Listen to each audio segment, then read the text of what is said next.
Nuclear বমৰ কথা তোমালোকে নিশ্চয় শুনিছা, যাক অসমীয়াত পৰমাণু বম বুলি কোৱা হয়, যিটো বিশ্বৰ 5খন দেশৰ মাজত আছে।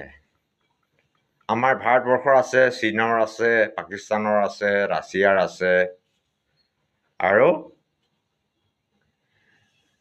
চীন, আমেৰিকা, পাকিস্তান, ৰাছিয়া, ভাৰতবৰ্ষ, এই পাঁচখন দেশৰ আছে। পৰমাণু বম এনেকুৱা এটা বস্তু, মিছাইলৰ যোগেদি 500,000 কিলোমিটাৰ সিহঁতে ধ্বংস কৰি দিব পাৰে। সেইকাৰণে ৰাষ্ট্ৰসংঘ গঠন হৈছিলে। যদি কোনোবাই দেশে যদি এই পৰমাণু বম ইউজ কৰে, তেখেতক ৰাষ্ট্ৰসংঘই বা ৰাষ্ট্ৰীয় মানৱ অধিকাৰ আয়োগে ধৰিব আৰু সেইটো কেতিয়াও হ'বলৈ নিদিব।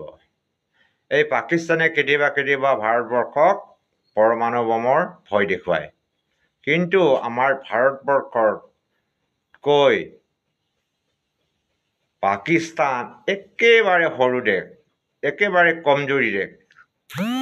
সিহঁতৰ হাতত ইমান মিছাইল নাই ইমান দূৰ পঠাবলৈ, কিন্তু ভাৰতবৰ্ষৰ হাতত হাজাৰ হাজাৰ কিলোমিটাৰ দূৰত পৰমাণু বম দি পেলাই মিছাইল পঠাব পৰা শক্তি আছে। ডক্টৰ APJ আব্দুল কালামে এই মিছাইল বনাই থৈ গৈছে, তাক মিছাইল মেন বুলি কোৱা হয়। আৰু এতিয়া এখন যুদ্ধ চলি আছে, জানানে? কাৰ মাজত? ৰাছিয়া আৰু ইউক্ৰেইন। ৰাছিয়াই ধমকি দি আছে ইউক্ৰেইনক, আমি পৰমাণু বম ইউজ কৰিম। তো ৰাছিয়াৰ ৰাষ্ট্ৰপতি হ'ল ডনাল্ড ট্ৰাম্প, ইউক্ৰেইনৰ হ'ল জেলেন্সকি।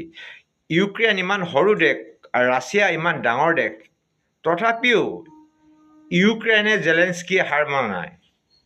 কিয় হাৰ মনা নাই? তেখেতৰ মনত আত্মবিশ্বাস, আত্মমনোবল আছে।